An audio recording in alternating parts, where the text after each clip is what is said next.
आपको पता है मैंने कई न्यूज़ चैनल भी चेक किए, यूट्यूबर को बहुत मतलब डाँटा, मतलब उसके कमेंट में जाके मैंने बहुत सारी चीज़ बोल रही है, इस तरीके से मतलब अफ़वाह फैला रही है और कई सारे लोग उसको मतलब बहुत सारी चीज़ें मैंने भी कमेंट में उल्टा-पुल्टा मैंने उनको बोला, तो मैं इसके लिए उनको सॉरी बोलना चाह रही हूँ क्योंकि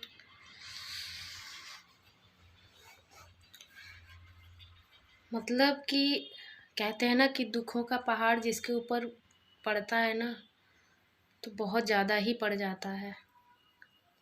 और ऐसा ही कुछ सपना चौधरी के साथ हुआ है, जो फेमस यूट्यूबर हैं। मतलब आपको पता है मुझे अभी तक विश्वास नहीं हो रहा है कि मतलब उनके साथ ऐसा कुछ हो गया है। मैं मतलब मैं कल से वीडियो बनाना चाह रही थी, कुछ उनकी मतलब मैं बना नहीं पा रही थी, अपने ब्लॉगिंग मैंने नहीं की और बहुत सोच में मैं पड़ गई कि यार भगवान ऐसे कैसे कर सकते हैं यार किसी के साथ। और देखो कहते हैं ना कि दुख वही समझ सकता है जिसने झेला हो। हम लोगों ने अपनी माँ खोई है और कोरोना में मेरी मम्मी की डेथ हुई है कोरोना में। और कहने को वो मेरी सासू माँ थी, लेकिन वो मेरे लिए माँ से भी बढ़ के थी। और वो दुख हम लोगों ने 2 साल मतलब 2 साल होने चले हैं, अभी तक वो दुख नहीं भुला पाए हैं। और सपना चौधरी के साथ तो ये 2-2 बार हुआ है। उनके पहले पति सूरज चौधरी, पहले उनकी डेथ हुई कोरोना में और जैसे तैसे उन्होंने अपने आप को सँभाला था। और कहते हैं ना कि सब कुछ अच्छा मिल जाता है, सब कुछ परिवार अच्छा है, सब कुछ। और उनका परिवार तो मतलब मैं बयान नहीं कर सकती, उनका परिवार बहुत अच्छा है। मैं उनके ब्लॉग देखती थी, फॉलो करती थी और परिवार उनका बहुत अच्छा है, हर चीज़ उनकी बहुत अच्छी थी। लेकिन अब किस्मत का खेल है, वो किस्मत को कोई नहीं बदल सकता है।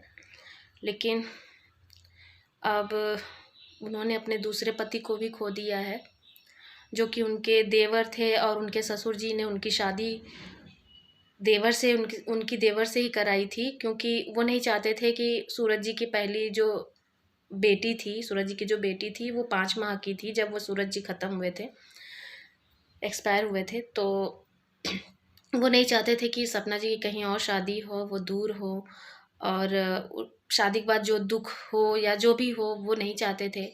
इसलिए उन्होंने अपने ही दूसरे बेटे के साथ उनकी शादी करा दी, जो कि बहुत ही सही था। और उनके दूसरे पति भी बहुत अच्छे थे, राजवीर जी। मैं हमेशा ब्लॉग फॉलो करती थी, हमेशा देखती थी स्नैपी गर्ल्स। और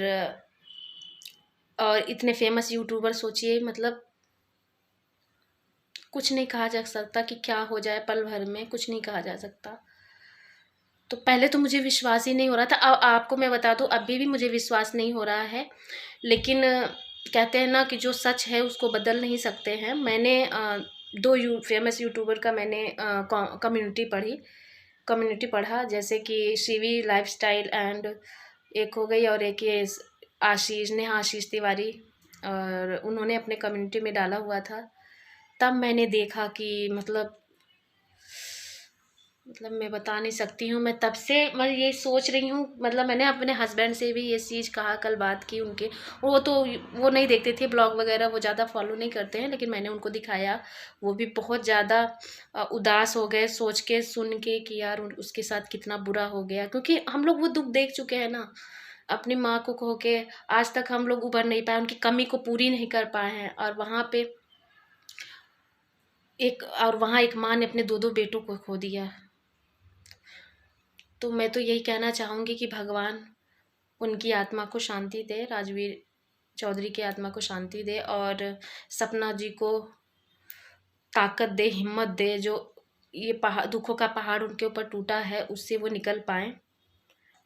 और आप सब भी कमेंट में ओम शांति ज़रूर लिखिएगा, उनको श्रद्धांजलि दीजिएगा। तो ये छोटा-सा मैंने सोचा कि एक वीडियो बना के आप सबके साथ शेयर कर दूँ, क्योंकि मैं और कोई ब्लॉगिंग करने का मन ही नहीं था। और आपको बताया मैंने कई न्यूज़ चैनल भी चेक किए, सब कुछ चेक किए। मैंने सोचा कि आपको ये भी बता दूँ, मैंने एक यूट्यूबर को बहुत मतलब डाँटा, मतलब उसके कमेंट में जाके मैंने बहुत सारी चीज़ सुना दी, क्योंकि मैंने सोचा ना कि मैं, वो फेमस यूट्यूबर नहीं है, बस ऐसे ही वीडियो बना के नॉर्मल डाली हुई थी।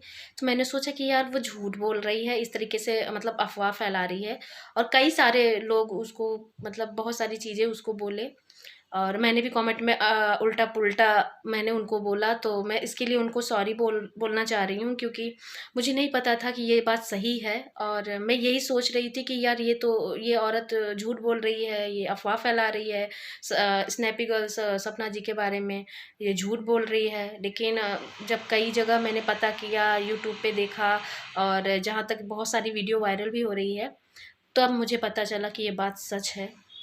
तो इसके लिए मैं उस यूट्यूबर से सॉरी भी बोलना चाहती हूँ, और मैंने उस यूट्यूबर का नाम मुझे याद नहीं है, बस ऐसे ही मैं चला रही थी तो वो आ गया था। सबसे फर्स्ट टाइम मैंने उसी का देखा था, और उसने मतलब ये सब बोला कि वो नहीं रहे हैं, आरआईपी करके लिखा लिखा हुआ था उसके थंबनेल में। तो मैंने सोचा कि लोग फेमस होने के लिए बहुत सारी चीज़ें करते हैं, तो मैंने सोचा कि वो झूठ बोल रही है, तो ये सच है, और अब विश्वास हो गया है कि ये सच है। तो बस यही कहना चाहूँगी कि भगवान उनकी आत्मा को शांति दे, और इस दुख से निकलने का ताकत दे। बस ये कहना चाह रही हूँ, और बाकी मेरे तो मतलब मेरे मुँह से और कुछ शब्द निकल ही नहीं रहे हैं। तो चलिए गाइस, वीडियो यहीं पे एंड करते हैं, और आज कोई ब्लॉग नहीं डालेंगे, और ब्लॉग कल ही आएगा जहाँ तक है। तो चलिए, वीडियो आप सब लाइक करिएगा, ज़्यादा से ज़्यादा शेयर करिएगा, और ज़्यादा से ज़्यादा श्रद्धांजलि दीजिएगा राजवीर जी को। तो चलिए, वीडियो यहीं पे एंड करते हैं, मिलते हैं नेक्स्ट वीडियो में, तब तक के लिए बाय।